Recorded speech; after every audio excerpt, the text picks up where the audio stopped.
हरे कृष्णा। हम लोग प्रत्येक दिन की भांति आज पुनः ब्रह्म मुहूर्त के इस समय में भगवान की चर्चा और भक्ति की चर्चा को श्रवण करने के लिए उपस्थित हैं। श्री ग्रंथ भागवत और भक्त भागवत की महिमा, हम जो नित्य प्रति भागवत की सेवा कर रहे हैं, ये उसका एक अभिन्न अंग होकर के यहाँ हम लोग रूप गोस्वामी की महिमा को श्रवण कर रहे थे। और और परसों, ये 2 दिनों में हमने श्री रूप गोस्वामी सनातन गोस्वामी के जो प्रणाम मंत्र हैं उस विषय में जरा सा चर्चा करी थी। हम लोगों ने रूप गोस्वामी की महिमा जो श्रवण है, रूप गोस्वामी की जब तिथि उपस्थित हुई थी, जो श्रावण मास की द्वादशी तिथि है, शुक्ल पक्ष द्वादशी, तो उन्हीं दिन रूप गोस्वामी का तिरुभाव तिथि है। तो तभी से ही हम लोग रूप गोस्वामी की महिमा तो सुन ही रहे थे। और उसके बाद में फिर रूप गोस्वामी के जो प्रणाम मंत्र है, रूप गोस्वामी की महाप्रभु से जो भेंट है, रूप और सनातन, इन दोनों की महाप्रभु से जो भेंट है उसके विषय में हम लोगों ने कल जरा सा श्रवण किया था, है ना। ये रूप गोस्वामी और सनातन गोस्वामी, ये दोनों के दोनों महाप्रभु के नित्य परिकर हैं।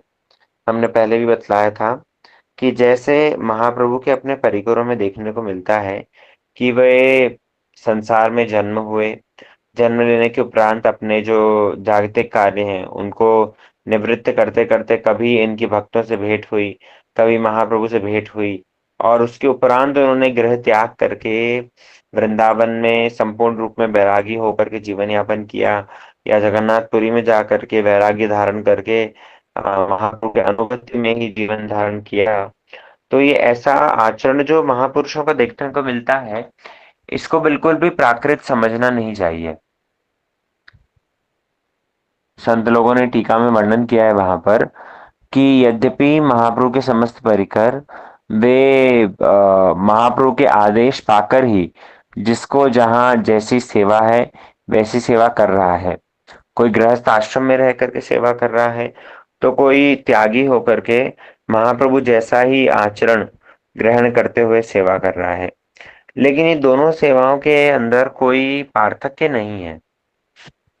हाँ, हर सेवा का अपना अपना वैशिष्ट्य है, लेकिन दोनों सेवा, कोई सेवा छोटी है कोई सेवा बड़ी है, ऐसा विचार नहीं करना चाहिए। जो महाप्रभु के परिकर अद्वैत आचार्य शिवानंद सेन जैसे गृहस्थ आश्रम में रह करके महाप्रभु की सेवा कर रहे हैं, वो भी अतुलनीय है।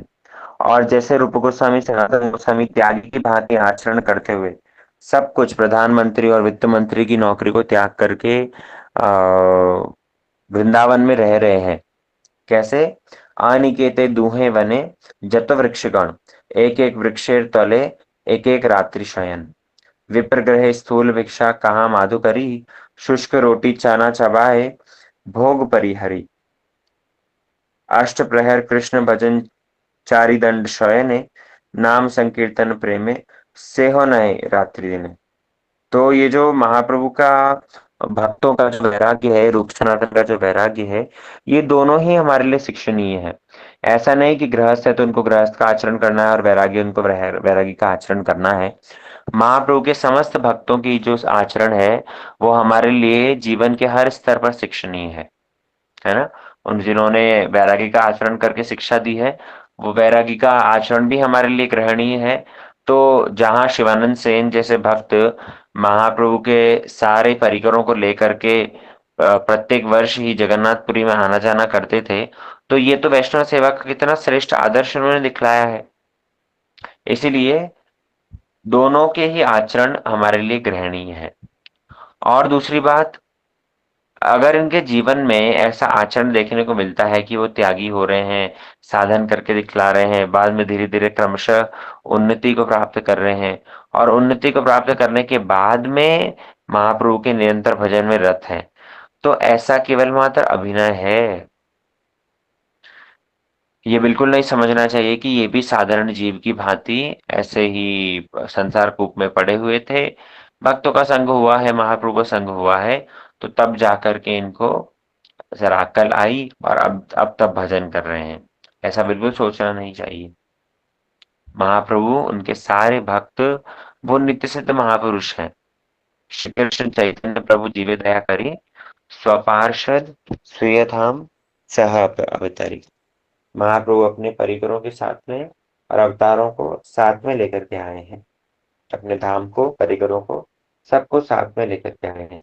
इसलिए ये रूप और सनातन, ये दोनों के दोनों महाप्रभु के भक्त हैं, परम भक्त हैं, है ना।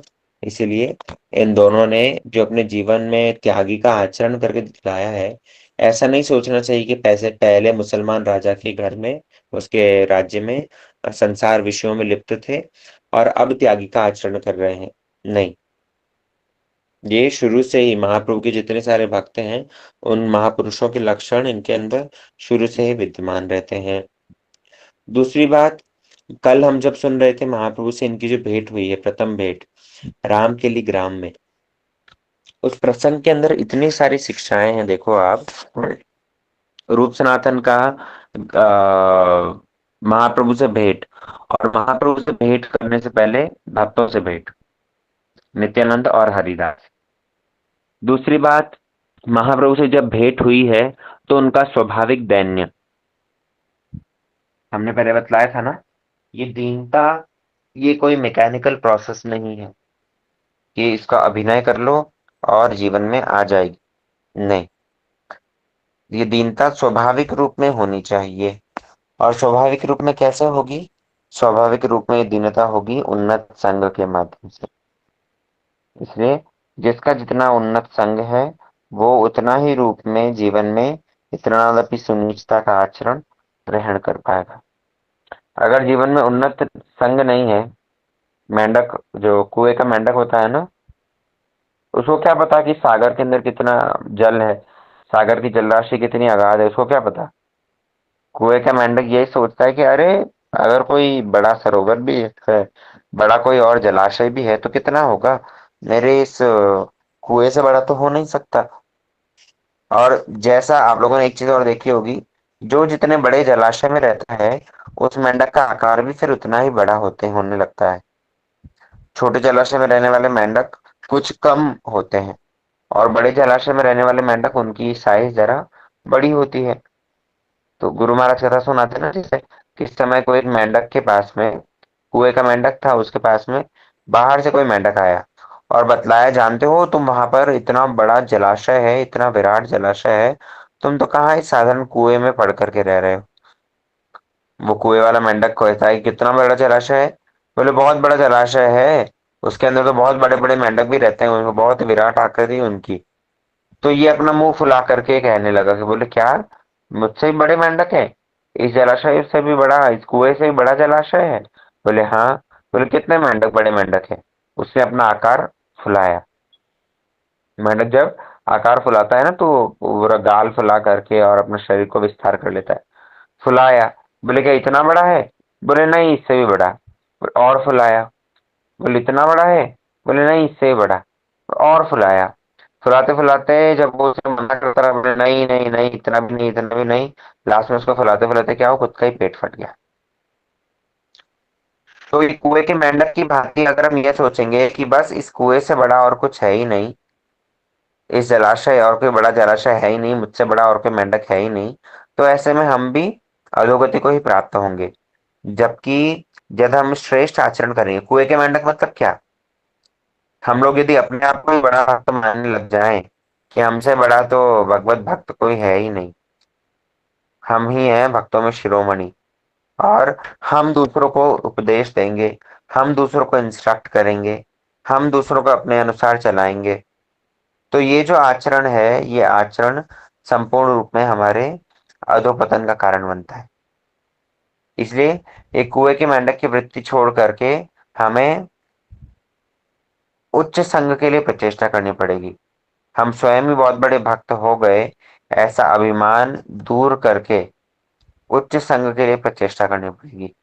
और जैसे जैसे हमारा उन्नत संघ होगा, वैसे वैसे ही स्वाभाविक रूप में जीवन में दीनता आएगी।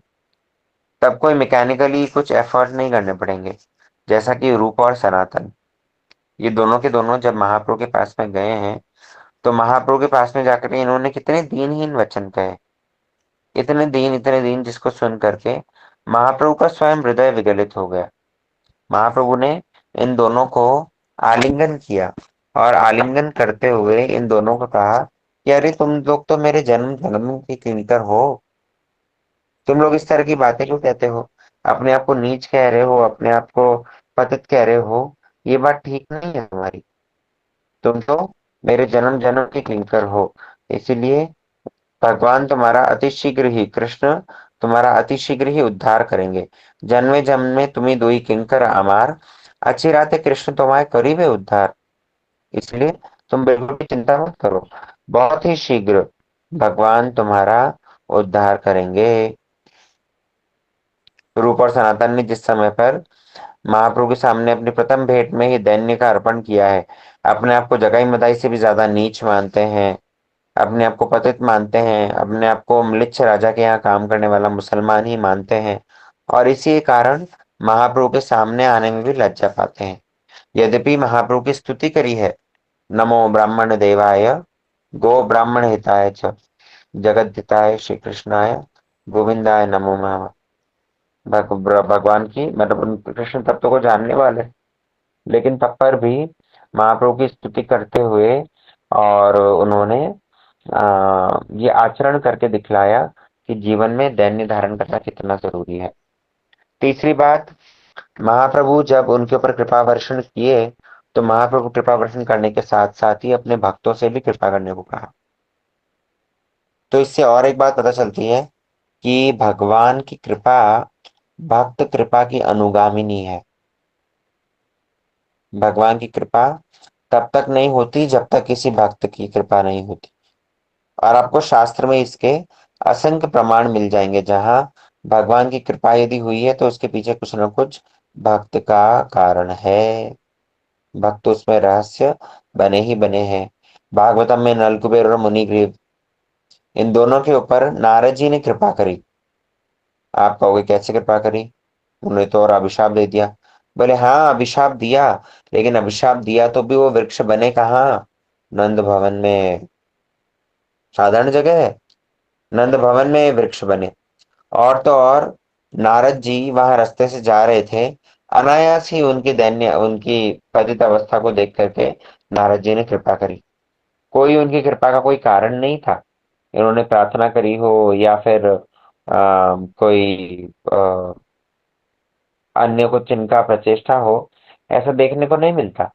नारद जी ने अनायास ही इनके प्रति कृपा करी, जिसके कारण भगवान की स्वयं दर्शन हुआ, भगवान की इन दोनों ने स्तुति करी है। भोले बाबा जिस समय पर श्री कृष्ण का बाल्य स्वरूप दर्शन करने के लिए आते हैं, माँ यशोदा पहले आकर के दर्शन देती है, और माँ यशोदा कृष्ण से मिलने को मना करती है। बाद में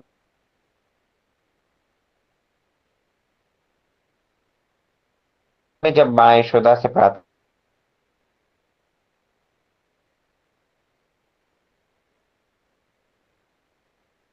होती है तो जाकर के भोले बाबा को कृष्ण दर्शन मिलता है। फिर नहीं देखते, फिर बाद घर घर में विराजमान है, विग्रह रूप में, ग्रंथ रूप में, इत्यादि सब रूप में भगवान विराजमान है, लेकिन वो भगवान हमें कृपा नहीं किए।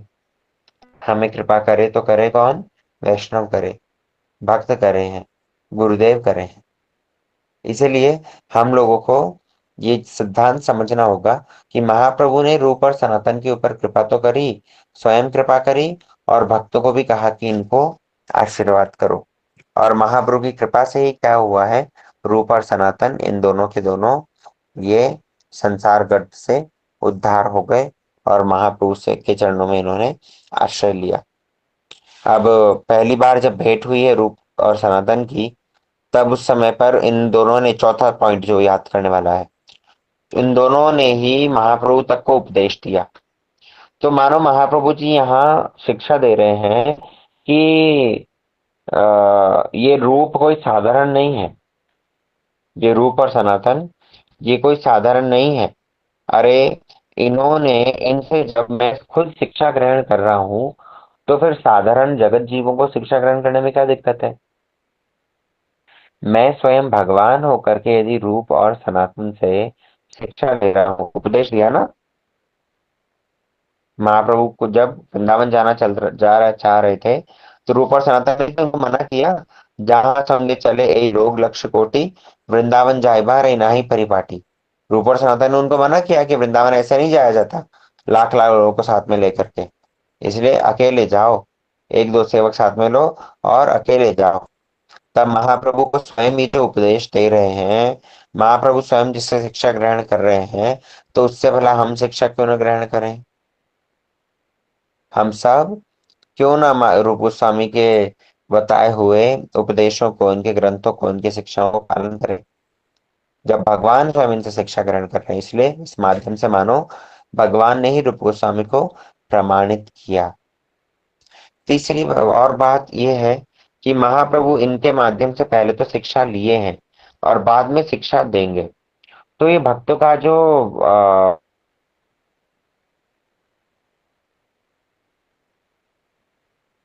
वार्तालाप है, कभी महाप्रभु को ये शिक्षा दे रहे हैं, कभी ये महाप्रभु को शिक्षा दे रहे हैं, तो इसमें कभी भी हमारी भेद बुद्धि नहीं होनी चाहिए, दोनों ही, क्योंकि इस जगह में है। वरना भक्त भी स्वतंत्र होता है, भगवान भी स्वतंत्र होते हैं, दोनों किसी के ऊपर भी निर्भर नहीं रहते, केवल मात्र अभिनय होता है कि हाँ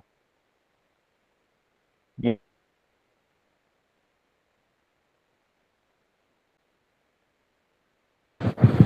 आवाज नहीं आ रही है प्रभु जी, ब्रेक होकर आ रही और है। अपने भाई वल्लभ को लेकर के ये चले गए वृंदावन की ओर। महाप्रभु जब वृंदावन जा रहे हैं, एक सेकंड, नेटवर्क की परेशानी रहती है यहाँ पर। देखो श्री रूप और गोस्वामी और सनातन गोस्वामी, इनका जो गृह त्याग है, वो गृह त्याग भी बड़ा शिक्षणीय है। कैसे? जब रूप और सनातन ये दोनों के दोनों गृह त्याग करके गए हैं, इनको पहले ही पता चल गया था, रूप गोस्वामी को पहले ही पता चल गया था कि महाप्रभु पहुंच गए हैं वृंदावन, और वृंदावन के लिए ही इन्होंने भी वहां से अपने भाई अनुपम को लेकर के निकले हैं। और जब निकले हैं तो बीच रास्ते में ही प्रयागराज में इनकी महाप्रभु से भेंट हुई है। और महाप्रभु से जब भेंट हुई है, तब उस समय पर महाप्रभु ने इनको शिक्षा प्रदान करी। महाप्रभु ने इनको रूप शिक्षा प्रदान करी। रूप शिक्षा के माध्यम से जगतवासियों को एक बहुत ही अपूर्व रत्न हमें हमें प्रदान किया है ना। महाप्रभु जिस समय पर रहते थे प्रयाग में, तो वहां पर एक ब्राह्मण थे, वो ब्राह्मण ही महाप्रभु के समस्त भोजन की व्यवस्था करते थे। और यदि कोई भक्त आता, तो महाप्रभु ही उस भक्त के लिए भी, मतलब वो ब्राह्मण के द्वारा व्यवस्था करवा देते। तो उस समय पर रूप और सनातन के आगमन से भी महाप्रभु ने उनका उच्चिष्ट प्रसाद दे करके इनको कृतार्थ किया है। और उसके बाद में वहीं पर प्रयागराज में ही वल्लभ भट्ट, ये जो वल्लभाचार्य हैं, ये वल्लभ भट्ट जी वहां विराजमान थे। महाप्रभु जी ने इन वल्लभ भट्ट के साथ में रह करके कई सारे कथोपकथन किए हैं। और श्री रूप और सनातन, उन दोनों को भी वल्लभ भट्ट के यहाँ ही, वल्लभ भट्ट से मिलने को, कृष्ण चर्चा करने को महाप्रभु ने कहा। महाप्रभु ये वल्लभ भट्ट के साथ में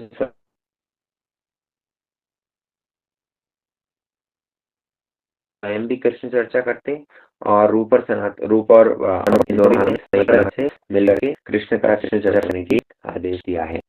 ये वल्लभ भट्ट यद्यपि ब्राह्मण कुल में उत्पन्न है, लेकिन तब पर भी रूप और सनातन के द्वारा वो कैसी शिक्षा प्रदान करें। देखो, रूप और सनातन ये दोनों के दोनों, रूप और अनुपम, ये दोनों के दोनों क्योंकि मुसलमान राजा के नौकरी करते थे, तो ये वल्लभ भट्ट के पास में नहीं जाते थे, वल्लभाचार्य जी के पास में नहीं जाते थे, दूर से ही प्रणाम कर लेते थे, या उनके निकट जाने में संकोच बोध करते थे। तो ऐसे में श्री वल्लभ भट्ट वे मनी मन विचार कर रहे हैं कि महाप्रभु के भक्तों में ऐसा आचरण क्यों आ रहा है, ये अपने आप को पापी और अछूत क्यों मान रहे हैं। रूप से जब अनुपम ने कहा है कि हम दोनों तो अछूत हैं, हम आपको दूर से ही प्रणाम करेंगे, हम आपके निकट नहीं आ सकते, तो वहां पर वल्लभ भट्ट के माध्यम से भी महाप्रभु ने सिद्धांत प्रस्तुत किया कि जय भजे सही बड़ो, अभक्तहीन छार, कृष्ण भजे ते भजने ते नाही, जाति कुलादि विचार। देखो कृष्ण भजन के अंदर, भगवत भजन के अंदर जाति कुल का कोई विचार है ही नहीं। जो भजन करता है वो ही बड़ा है। अगर जाति कुल का विचार होता तब तो भैया प्रहलाद महाराज कौन सी जाति में जन्म लिए, कहाँ, वो राक्षस कुल में जन्म हुए, लेकिन तब पर भी बड़े महान भक्त, भक्त शिरोमणि के रूप में उनकी ख्याति है। अगर कुल का ही विचार होता तब तो ब्राह्मण कुल में उत्पन्न पुलस्त के वंशज ये रावण, वो भला दुष्ट प्रवृत्ति का क्यों हो गया, और उसी राक्षस कुल में उत्पन्न श्री विभीषण जी, वो बड़े भक्त प्रवृत्ति के हुए। इसलिए कुल का कोई विचार नहीं है। न मे भक्त चतुर्वेदी, मद भक्त स्वपच प्रिय, तस्मै देयम तो ग्राह्यम, सच पूज्य यथा ही अहम। महाप्रभु ने वहां पर सिद्धांत प्रस्तुत किया कि अगर कोई व्यक्ति चतुर्वेदी है, अगर कोई चतुर्वेदी पंडित जो कि चारों वेदों का ज्ञाता है, ऐसे चार वेदों का ज्ञाता पंडित भी क्यों ना हो, लेकिन अगर वो मेरी भक्ति नहीं करता, मेरा भजन नहीं करता, तो ऐसे में वो बिल्कुल भी पूजनीय नहीं है। दूसरी ओर अगर कोई स्वपच है, स्वपच अर्थात जो कुकुर का मांस भक्षण करता हो, जो अत्यंत निकृष्ट हो, कुकुर का मांस कोई नहीं खाता, जो चांडाल, जो कुकुर मांस भोजी हो, ऐसा चांडाल भी यदि मेरा भजन करता है तो वो श्रेष्ठ है। ना मैं भक्त चतुर्वेदी, मेरा भक्त, मेरा, यदि कोई चतुर्वेदी है और वो अभक्त है तो मुझे वो ग्रहणीय नहीं। और दूसरी ओर यदि कोई चांडाल है, वेदों का कोई ज्ञान नहीं, उसको ज्यादा सदाचार संपन्न नहीं है, लेकिन हाँ भगवत भक्ति कर रहा है, तब ऐसे में मुझे वो ज्यादा प्रिय है। तस्मै देय्यम, महाप्रभु कह रहे हैं, भगवान कह रहे हैं कि उसे ही दो, अर्थात जितना सारा एक्सचेंज है, ददाति प्रतिगिन्नाति, गुह्यम आख्यति पृच्छति, भोंक्ते भुजिए चैव। ये जो 6 प्रकार के लविंग एक्सचेंजेस हैं, ये आपको किसके साथ में करने हैं, ऐसे भक्त के साथ में ही करने हैं। कभी कभी क्या होता है, हम भक्तों को पहचान नहीं पाते हैं, और स्वाभाविक है, हम लोग क्योंकि स्थूल बुद्धि संपन्न है, इसलिए हम बाहर की चीजों को ही लक्ष्य करते हैं, हम बाहरी चीजों को ही देख करके आकर्षित हो जाते हैं। लेकिन एक बात समझनी चाहिए, भगवत भक्ति बाहरी चीजों पर निर्भर नहीं करती। भगवत भक्ति, ये जो भक्ति है, ये हृदय की शुद्धता पर, हृदय का भाव है ये, है ना।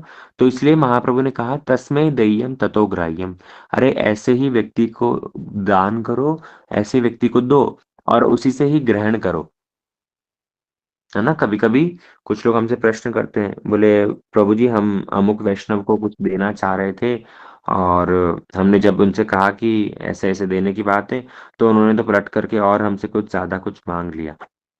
अरे मैं कहता हूँ कि आप ऐसे व्यक्तियों के पास में आपको जाने की जरूरत ही क्या है।